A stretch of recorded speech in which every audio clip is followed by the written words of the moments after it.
Sir, isang matinding mensahe naman sa viewers natin. Sa viewers, basta ang ilagay lang palagi sa isip, kailangan pag may sinimulan kayo, tapusin nyo. Pag may decision kayong mali, pwede pang i-correct. Huwag mag-give up. Kasi the only time you give up, doon ka magpi-fail. Palaging may dream big, no matter how big. Libre ang mangarap. Libre talaga.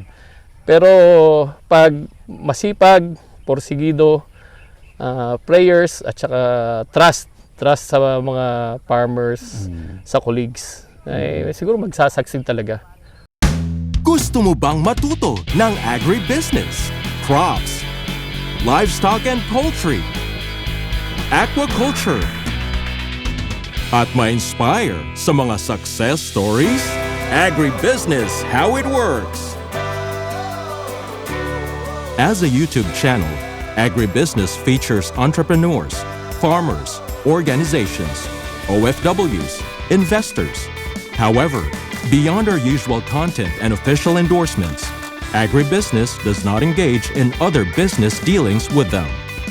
While our viewers and featured individuals and entities may choose to pursue business deals with each other on their own, we encourage them to be cautious in doing so. Pag lumaki ito, wala nang damo. Wala na siguro. Tsaka yung ulan kasi rito, umuulan na sa Manila, sa Pampanga, Verde, Nueva Ecija mismo umuulan, pero dito sa Santa Isabel hindi umuulan. Oh, talaga, sir? Kailan lang, last week lang nag-start. Kaya nagpatubig kami last 2 to 3 days ago. So ngayon lang, kahapon lang nag-start mag-ulan o ngayon lang? Kahapon talaga. Next tayo, next farm. Okay.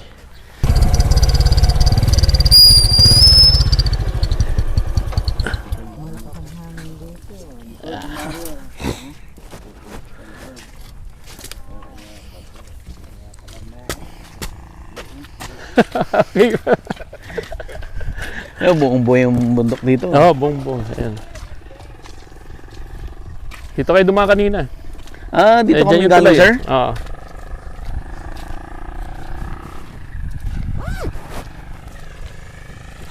May sitaw sa side. Oo, may sitaw. Ewan ko, pangontra raw sa kambing. Oh? Ito. Ito, ang planting distance dito, nasa 4. Kailan tinanim to, sir? Beng, yata, July Yung tinanim, August na. Ang mahal ng seedlings mo, malalaki na. Ito, double XL yan. Kasi ang logic doon, kailangan unahan natin, baka mamaya Ewan ko, yun lang naisip namin. At saka binigay niya yung price. Yung price ng XL, binigay niya para sa double XL. Okay. Magkano, sir? Ang XL, 110. 110. Yes, pero ang double XL, nasa 170 yata. Ilan naman ang naitanim dito, sir? Dito ang plano namin dapat 300, right? Kaya lang Kulang 400. kasi may plan kami magtanim doon sa isang lugar na 500. Hindi kakasya kasi yung end ng land medyo tinutulugan ng tubig. Oo. Kaya dito namin dinala. Ngayon alam namin kung saan nag-i-stay yung water doon sa side na yun. Hindi nyo natanamnan? Hindi na muna namin tatamnan. Pero yun nga, iniisip namin, halimbawa magkaroon ng, kailangan parang meron kang slope, tapos pwede mong i-drain just in case, para within, kasi alam ko, kailangan di umabot ng 48 hours. Oo. So maglalagay kami ng pit siguro. Tapos babombahin namin ng sump. Iyan namin kung saan sa may imbornal, di ba dyan? Technology. Oo. Hindi mo naman pwede sabihin na hindi pwede, di ba?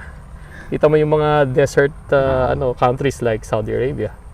Sila pang malaking growers ng mga ngayon, crops. Technology lang talaga, tsaka kailangan may innovative ka talaga. So all in all, ilan ang naitanim mong kalamansi? 1.8? Wow. 1.8. Ilang kilo ang ma-harvest mo sa isang puno? I know. Maximum yata sa average 10.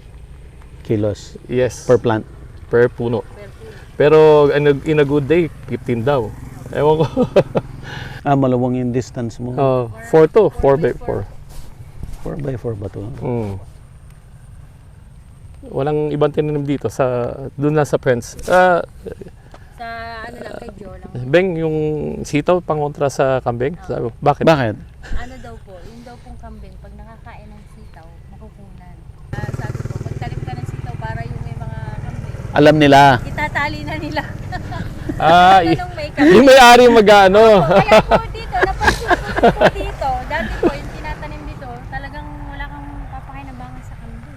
Kaya kami po nagtanim ngayon. Oh. Sitaw. Dati tinatanim dito, pinaka-umani rito, tabako, no? Tabako. Umani talaga. Nagtataba ko rin. Maraming tabako dito 1997 dati. po, tabako. Then sorghum. Sorghum. Sorghum. Tapos po, last na tanim na Yun nga, mais. na matigas yung ginagawa feeds. Puti. Manis na. Sir, may nagsabi sa akin. Si Sir, Siya rin. magkakalamansi rin siya Magkakalamansi na siya. for export. I-export niya. Grabe. Kuha niya yung lahat ng Kalamansi siya. citrus fruits. Off the record din. Ay, Maganda po kasi Kalamansi siya. kalamansi. Baka nakapagtanim na siya. Yan ang plano niya nun. For export. Hindi for local. meron na siyang prospective I'm sure. market. Kung Mabigla yun. I'm sure. Before niya gawin na na niya. Kami so far, ang namin dito lumalapit dito yung mga yung buyer. Buyers. Hindi na po kami may... Sila nag-harvest, no? Yun nga ang problema sa kanila. Pag mura, ayaw na lang harvestin. Kaya So masisira yung halaman mo. Kaya dapat kayo, may sarili kayong taga-harvest during the season na ganun, sir. Yun, tapos itong daan na mismo galing sa bukid. Dito lahat lumalabas. Sila. Hindi ko alam kung totoo, parang nauuso na yung kalamansi. Pero baka sa Manila pa lang. Yung pigana, yung ginagamit ng mga restaurants. Yes, okay. Ganun na yung nila. Yung mga kalamansi sa mga fast food chains. Oo. Sa sikat na mga talagang maliliit parang ayaw. Maliliit. Parang ayaw magbigay. Tapos hatiin pa sa gitna. Ibig sabihin, maski yung maliliit dito, pwedeng rin, di ba? Ganon sila Actually, sir, yung okay, ang may gusto ng malalaking kalamansi, household. Kasi siya naman ang Siya yung gagamit. Ang restaurants, gusto niya nila maliliit kasi per para kilo. makakala. Mas marami. Maraming bilog Maraming bilog per size, kilo, yes. mas maraming Mabalag. makagamit. Yun. Actually, yung mga ganon na market, mas prefer nila yung maliliit. Ayun. Sana wala naman tayong problema sa buyer. Wala naman po problema. Sa yung lang, Kaya yung off-season, kailangan yung timing. talaga. So, hindi mo namimiss yung farm sa... Oh well, kaso sir, Ang dami ka na rin pinagawa doon. pero sobrang busy rin pa rin kasi. Kaya baka hindi pa time. Namitas na sila ng Sabi ko ano yun na nila yung sitaw para Pagdating ko nga kanina, namimitas si Beng. May napitas na po kami Kaninang dito umaga. na isang ganyan. Mag-aadobo po sana kanina. Hindi na po nila naluto. Pero tama to sir ginawa mo na kalamansi. Kasi one time planting ka lang. Management na Yun lang. nga yung kasi pag yung other crops, yun nga, land prep, tapos Lagi ka naglalag. palaging paulit-ulit. Ulit-ulit. At kung meron kang na tao, di okay. Masyadong masyadong tedious yung Yun ang story kaya malaki. Tapos yung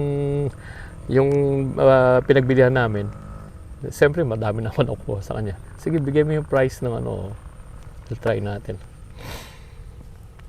Maganda yung mga Saan mo nakilala yung source mo? sa internet. Reliable. Yes. Sa tingin kasi lang kami through Messenger. Tapos tinawagan ko na si Ben. Sagot ka agad. Sagot agad. Maganda. Tapos ang maganda ron, siyempre, yung trust eh. Di-deliver na, hindi pa ako nagbigay. Oo. Pero pagdating nila, bayad naman kami agad. Pero nakita mo yung farm niya. Hindi, pupuntahan ko sana. Pero alam ko meron talaga. Pero pumunta sila rito. Sa may ano yun, Talisay. Elisay. Doon talaga yung mga seedlings. Oh, seedlings doon talaga. Doon kumukuha ng seedlings nung yung mangga dati. Doon ako kumukuha kasi alam ko magandang ano ron. Magandang Yun talaga mga yung industry nila doon. nila. Pero yung knowledge naman sa maintain, pagpapalaki, hindi sa kanila. Siguro hindi sa kanila kasi yun ang ano nila eh. Nandito talaga sa Nueva Ecija. Alam ko galing ka naman I think started from Mindoro. Tapos napunta ng Nueva Ecija. Tapos yung Tarlac, galing sa Tarlac. Nueva Ecija. Galing ni Babay. Oo. Hindi namin alam na ganito pala. Doon sa katabing bayan, San Antonio talaga palang marami dyan. Sa all season kasi. Tsaka Maliit siya. planting distance sila, 2x2 lang. Maliliit. Talagang kita mo nga, hindi ka makasiksik eh. Pero successful sila. Nagtanong-tanong, bago po kami magtanim, bago ko po sila uuhan, nagpunta po ako sa mga ibang farm na may kalamansi. Pag tatanong sila, sir, may technician ba dyan? Oo, gusto mo, punta ka sa amin. Tapos tinatanong po nila, ano Kasi may makikita ka dyan eh, nagtanim din. Binura nila ulit eh, binago nila. Po, 1,300. Namatay po yung kalahati. Kasi turo daw po sa kanya, kailangan yung puno ng kalamansi na kaganon. Yung parang maiipon po yung tubig. Baliktad. Eh sabi, baliktad Mali. po pala. Di kung sinunod namin sila, Baliktad. palpak po. Saka yung pinag-ano namin pag nababaha, anong pangontra natin? Opo. Yun ang pinag-aralan namin. Ngayon, inano ko po, pinuntahan ko, nakita ko din po sa gawido ng Buliran, tsaka po sa gawin Tabiao na yan. Puro nakaganon po sir body yung kalamansi nila. Tingnan nyo kako yung kalamansi nyo, kung mo nakaganon. Iba yung dahon niya, mabilis dumilaw, sabi ko hindi naman siguro Ate Ben kasi turo sa amin ng technician yan. Sabi po gano'n, di na ako nag-comment sir body. Na ang alam ko, yung purpose na ganon, para kung yung iba kasi ginagawa nila, nakaganyan. Maglalagay sila ng isang bag ng chicken manure na dry na. Andun na yun, hindi nila bubuksan yun. Pag umuulan, na yung nababasa yun, pumupunta yun doon sa butas. Pero dapat yung lupa mo, hindi nag-hold ng water. Ng water, yun. Yung po kasing Pag nag-hold ng water yon, sira yung plant mo. Yan. Malalaki na yung Tsaka tinignan rin namin, ano yung katabi? katabi. Kalamansi rin. Matagal na yan. Matagal na rin yan. Sir, seryoso ko yung Greenland. Seryoso ko yun. Kasi inaano ko eh. Paturo ka na kay Sir Rolly. Tatanungin ko sana na si Sir Rolly, kaya lang busy yata. Si Sir Edgar. Sabi niya, punta ka rito. Sige, punta ka rito para Paano siya talaga yung best na gamitin. Panalo yung kanila. Panalo talaga. Mati-testing natin. Siguro magte-test kami ng isang portion or isang side ng Kahit isang line lang. Next farm tayo, sir. Yes. Ready ka na ba? Sir. Ate. Hello, ma'am. Hello po. Ito, sa TV lang namin napapanood. Sa Agribusiness. siya yung una ko talaga pinanonood. Yan. Talaga, ma'am. Oo, kahit saan ka, sa Laguna. Kasama pa si Mrs. mo. Ay, ano dyan? Kaya mo, mamimiss namin. May anak pa. Apo. Eto. Camera Kami nung sa saan ba yun? Yung palengke ng market ng mga agri, Asa may balagtas. Opo, oo. yun ang Tinignan market. niya. Oo. Tinignan namin yung palengke ron, bagsakan ng gulay. Hello. Iba pala yung Si natural. Ate Sel. Eto yung Kasi sa Wala pa kaming upo eh. Pero siya yung panganay na babae ng miss ko. Nila, ma'am. Ate Sel. kami kami yung talagang taga rito. Ito si Kuya Ray. Ito nung una, hindi siya, ano, Ayun sinabi. napagod na sa katatrabaho. Kailangan din ng pahinga ba na, iba yung ano yung sa agriculture, no? Ay, opo. Para kang napapahinga yung isip mo, yung stress, nawawala. Wala akong problema. Therapy, parang therapy. Amin din yung kalamansi ang nakatabi niya. Ah, sa inyo rin po yan. Ayun yung natatanaw. Ah. Yun. Okay, kalamansian din. Okay. Oo, meron din kami din sa likod na kalamansian. Medyo malalaki na rin. Kanina nga, pinapanood ko yung yung sa kalamansi, paano magpabulaklak. Nakalimutan ko na kasi pag nasa US ako, nandun ako sa kanila. Yung gabi na hindi ka makatulog, yun ang Ayun. Mm. Ayun, mga papatulog, Sir Buddy. Patulog ka namin. Saka huling napanood kong delivery, yung delivery ng gulay. Sa Q-Mart yata yun. Household O sa Balintawak. Customers May biyahero? Yung may biyahero Online ba? palengke. Online Sir. palengke, yes. Sir, picture po tayo. Ah, Mas maganda po itong background natin, sir. sige. Dito tayo po. susunod na ano yan. Ayan. Naka-ano na kami eh. Naka... Dahil na-sinend ko na po. we're calling it a day na eh. Mm. Ubuhin na sila Gabi. Sila... Si Abby po. Abby. Halos kasabay namin bumaba ng bahay. Niyaya ko siya, parang may nagano sa akin. Yun. So, Providence. dito, lalo na sa hapon. Ay, ganun. Naiiwan lang sa bahay. Tara, saan tayo pupunta? Ako naman. Kaso ninahan, ang bilis ko naman sumagot. Tama-tama, nasa lubong ko. Dahil pinanonood mo din pala din si Sir Buddy. Thank you, Mama. Idol ko sa Agri eh. Okay. Paras Salamat pala po. kami ni Secret lang sa akin. Pa kayo, sir. Kasi ano ko eh, sila veteran ako. Hindi, pero exposed ka na rin, kaya lang. Iba pang Iba yung focus mo. focus. Ah. Pero may interest na sa bito. Oo. Kasi kami, hindi naman kami talaga magsasaka. Mm. Kaya lang mahilig kaming, kasi na namin doon sa parents namin, na bumili ng lupa, ibang ganun. Corporate ito, hindi naman din magsasaka, wala naman sila sa Galing kay corporate din, sir. Alam ng lupa. Kaya lang, nahilig din sa Okay. patanim na patanim na. Kami ang founder ng ng Macro Asia Corporation sa airport. Kain mo, pati pala si Gerald, namulat na. Gulat kayo ah. Babusog ka. Ah? Ngayon, biglaan yung patanim niya ng kalamansi. Aba. Seminar pa siya ng agri. Agri-equipment naman yan. Okay. Ayan ba si Agrimat? Ano, sir? Magkikita tayo dito. Hello po, ma'am. Sabi ko po yun.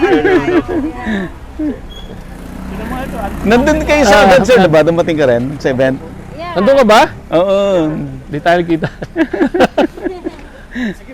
Okay, sige. Okay. Ano ate, may ano yata, pupunta pa sa ano. Isang... Ano pa, isa pang farm? Oo. Isang lugar pa po po. Punta pa kami. Pinuntahan natin. Mm. Sa ano po tayo, sa Manaki. Doon po. Doon po sa Bago City. Pa-schedule ka na rin ate. Ito yung iniisip ko kung anong pwedeng gawin dito. Kasi may nakita ko, fish pond or what, sa banda sa... Hindi binabaha to. Binaba, may side na may portion na binaba. Ito yung una namin. Kilabeng to dati. Oh.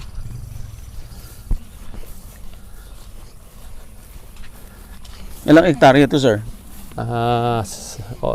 Almost 8.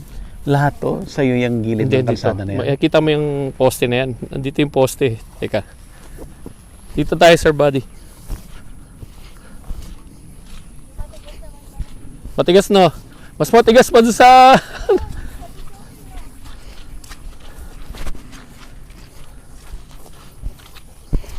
May mga camping dito, Sir Buddy.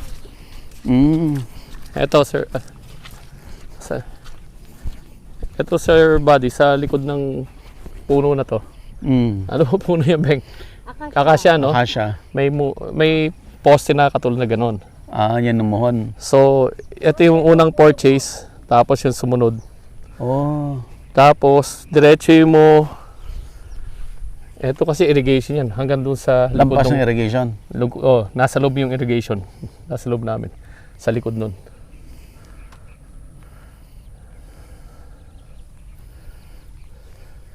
Ito ang magandang accommodation. Yun nga eh. Dito. Perfect, oh. Ito, no? Walang obstruction. Kaya yun. At saka yung view talaga dito, hindi walang obstruction, yung talagang maganda. Maganda. So, palay ito, sir. Ay, naka-prep. Kaya lang, tumubo na. Tumubo Dila- na po ulit eh. Nakagawa. Nilaso Land na. prep na to? Naka-land prep na to eh. Nakaroto na. Kaso nga lang po, bumagyo nga lang po nung ano. Oh, I see. Buti po di kami nakapagbabad ng punla. Ay, Sir Buddy, hanggang doon sa Ito, talahib na yun. Magandang accommodation yan, Sir Buddy, no? Maganda rito. Ganda, no? Ito yung the best na spot. Lalo na yung bundok, kitang-kita. Yan yung matagal Lalo namin. na kung green na green to na pala, yung kaganda. Kasi may nakita rin ako sa internet eh. Paligid niya pala yan, naka-elevate lang yung bahay.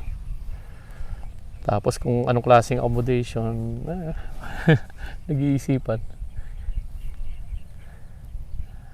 Pero kailangan lang talaga yung may dream ka, may perspective na ano. Pag tinignan mo, challenging, pero ewan ko, tingnan natin. Nakita mo ba yung finisher ko na sila Pickering? Yung foreigner yung asawa niya? Yes. Dito rin? Kabiyak Oh, din yun. dito. Sabi mo, bakit mo tinago yung view mo? 'Di ba? Nagpalipad ka ng drone, tsaka mo nakita yan. Ito hindi. Kasi may mga puno sa paligid. Ah, Ano po yung pangalan? Dito banda. Pickering. Hacienda Maldi. Hacienda Maldita. Maldita. Oh. Literal na, nasa gitna siya ng palayan. Pero ang sinabi mo sa kanya, sayang yung view. Kasi nagpalipad ka ng drone, nakita yung arayat. Napanood ko yun. Pero ang daming pasikot-sikot na parang base yung ano niya eh, yung lugar. Ito sa'yo, perfect. Oh. Pwedeng dyan ang bahay. Tapos dyan, Sir Buddy, may pumasok na irrigation dito sa pinahukay Nasa nila. loob Beng. ka pa. Sa loob, pumasok sa loob. Eh, tinitignan ko pwedeng i-control namin yung papasok dito. Tapos yung excess water, pag maglinis kami, dito namin dadalhin Palay sa... po mapupunta. Parang gagawa po kami ng pasokan ng tubig, tapos labasan ng ano, natin para po pag-harvest ng isda. Kaya maintain nyo lang yung palay. Eh, inaano ko na nga si, pwede ko si Kaonyo. Mabait yun. Ha? Mabait yun si Oo Kaonyo. nga, sabi niya sa akin, sige, tingnan natin. May schedule ako doon sa Kabyaw eh. Kasi nakita ko kung gaano ko ka-systematic niya, paano naka-carpet yung kanyang palay. May ano siya eh. Malapit lang naman siya. Nakakarating nga daw sila dito Di pa ako nakaano eh. Nakakarating sila dito para Grabe naman sa kanya. Wala ka nang problema. Wala nang Siya na araw. lahat. Oo, hanggang sa huli. Oo, hanggang sa huli. Tsaka ang bait eh. Tapos yung mga medyo hirap pay after harvest. Yes, yun nga eh. Yun nga, Saan ka pa? Dinidiscuss ko nga kay Beng kung ano. Pero baka this time, magta-try muna kami ulit. Try po muna kami nung yung may porsyento po kami sa Pero siya wala ka ng problema. Siya na lahat. Yun. Kabilis kasi kompleto machinery. Kompleto, harvester, Parang everything. din po kay Kuya Edwin Santiago yung nga po. Ito siya, talaga siya, farmer. Farmer siya. Farmer siya. Hindi siya, hindi siya farm equipment. Yung ibang machines niya, through RBA. RBA Malakas natin. yun kay RBA. Kaya nga, tinuro. Model ni RBA yun. Kaya nga, tinawag niya si, Vanessa. Kinakausap lang namin siya. Sir Onyo, kailan ka ba pupunta sa amin? Meron ako ron Hindi, nandito si si RBA, nandito. Tinawag niya.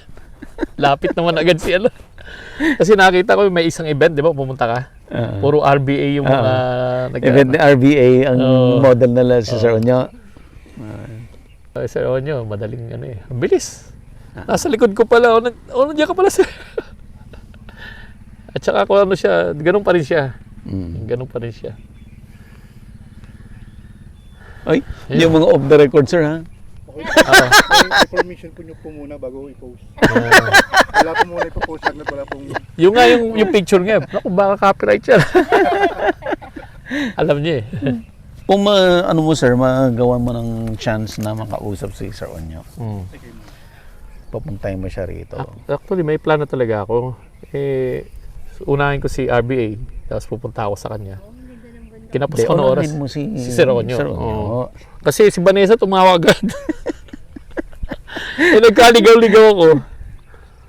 Kasi time ko is free. Saan ako nakakasot. Masipag din sila RBA magana. Oo, talagang masigasig. Nandun ka. Sabi ko, okay, sige. Pero through you. Daming natulungan, Sir Buddy.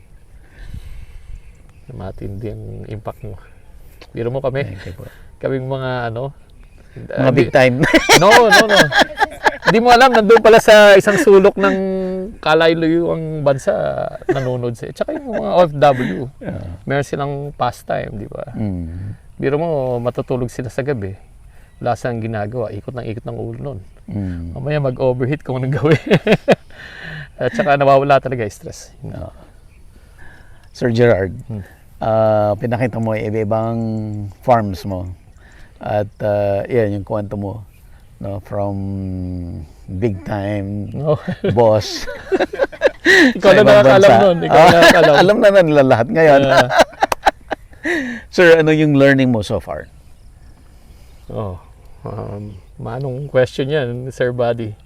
Pero learning ko, kasi talagang mahirap talaga for the starter. Yung mga bagong family. Tapos lalayo. Kasi ang advantage namin, natapos na yung mga anak namin. Pero para naman doon sa katulad namin, para makatulong sa tao, makatulong sa pamilya, at the same time, marirelax at saka magkakaroon ka ng self-fulfillment, di ba? Ito yung way na ginawa namin. Tapos, ang bottom line nun, yung sa tao, trust talaga. Sinabi ko nga sa iyo, paulit-ulit ko sabihin sa iyo, meron kang puhunan, wala kang tao. May tao ka, walang puhunan. Yun talaga, tao talaga. Yung Plus, simple of as course, vital resource. Plus, may skill ka talaga sa management. Ano ba, Beng? Meron ba? Hindi, yun, ina-apply ko talaga. Ina-apply. Mahirap lang i-apply parang strict application kasi baka manawa. Diba? Kailangan mong kasi i-inject mo. i-ano mo rin, i-refine mo siya. Refine mo siya, tapos based pag on nag-adjust na siya, tsaka mo, tuloy-tuloy lang. Tuloy-tuloy hanggang ma-reach yung goal mo, kung anong level ng ano. At saka yung treatment mo sa tao, magsasaka ka, tenant ka, boss ka, pare-pares lang. Pero ang pinaka-big learnings, like you, Mr. Buddy, kailangan marunong ka makinig. Kasi ang napapansin ko, pag sabay-sabay nagsasalita, wala nangyayari. Yes, sir. Yes, sir. Di ba? Yung listener ka talaga. At saka humble. Dito ko lang nasabi kasi kailangan ko rin sabihin kasi para kay Sir Buddy na kailangan humility talaga kasi lahat nanggaling sa Diyos. Sir, yung ang daming OFW, kagaya ng na mention ko doon sa Grand Meet and Greet tapos nung lately doon sa kina Sir Pub sa Batangas. Ang daming OFW, hindi lahat nagsasucceed. Okay? At ikaw nagsucceed ka. And then ngayon finally nandito ka sa farming. Sir, ano yung sekreto para makuha mo yung success? Ang sikreto doon, I think, yung support ng family. Number one yan. Especially yung parents. Kung nandiyan pa yung mga parents ng mga OFW. Mm. Yung guidance nila, although minsan masyado tayong magaling yung mga bata, no? Napakagaling. Kala nila yung mga sinasabi ng magulang. Yung pala, yung isip nila, nandun na thousands of miles away. Nasa future. Parang ito, nung 1999, hindi namin nakikita na ano. Ang tanong ko, anong gagawin natin dyan? Pero nagkaka-interest rin ako kasi masyadong porsigido yung mother and father-in-law ko. Tapos, at the same time, yung guidance ng yung parents ko, masyado siyang playful yung mother ko. Siguro hanggang ngayon pinagdadasal kami. Kasi lahat parang providential lahat, sabi nga ni Sir Pubs. Biro mo, umuwi ako ng Pilipinas para manood ng meet and greet, sumali sa meet and greet, umattend. Hindi ko naman nakalain na makaka-rub elbows kita. Siguro picture lang, okay na. Tapos na-meet ko pa si Sir Pubs. Talagang siyang parang siya yung po-promote sa amin. Tapos na out of nowhere, na-schedule pa Sir Buddy. Na kasing mag-schedule kay Sir Buddy, masyado ng maraming subscriber. Ayoko na. Hindi na. At saka, ang sabi ng misis ko, magpapa-interview, sabi kasi, di ba? Magpapa-interview ka ba? Bakit ka panood ng panood kay Sir Buddy? Kung gusto mo, manood ka para malaman mo. Ayun, at yun, nandito tayo ngayon. Very grateful and thankful na nandito lahat talaga, Sir Buddy. It's an honor. Yes, sir. Especially for all OFWs. Yeah. Sir, isang matinding mensahe naman sa viewers natin. Sa viewers, bastang ilagay lang palagi sa isip. Kailangan pag may sinimulan kayo, tapusin nyo. Pag may decision kayong mali, pwede pang i-correct. Huwag mag-give up. Kasi the only time you give up, doon ka magpi-fail. Palaging dream big. No matter how big, libre ang mangarap. Libre talaga. Pero pag masipag, porsigido, prayers at saka trust sa mga farmers, sa colleagues, siguro magsasucceed talaga. Yes, Sir Buddy. Sir, ako rin magpapasalamat sa iyo sa panunood. Sir Buddy, hindi mo binention. I'm the number 1 viewer. Number 1 viewer. Hindi, for the week lang. Hindi ka. So, salamat sobra doon sa suporta. Ayun nga, yung kagaya ng sinasabi ko na hindi mo makita agad-agad yung pag nagkaroon ka ng chance, naririnig mo yung sinasabi ng mga subscribers na kung gaano nakatulong yung programa doon para makuha nila yung dream. Yan, sir. Salamat for that, sir. Imagine mo, nanggaling pa si sir sa States. Umuwi ng Pilipinas just to attend the Grand Weekend. Yeah. Dagdagan ko, Sir Buddy, from Egypt. Nakaplan na ako matin. Egypt pa lang. Umuwi ako ng Amerika. Para isama mo si Mamuwe. Hindi. Si Bernard. Kami okay. dalawang atin. Sige. Yung pala, gusto rin niya palang umaten. Buti na lang, niyaya ko siya.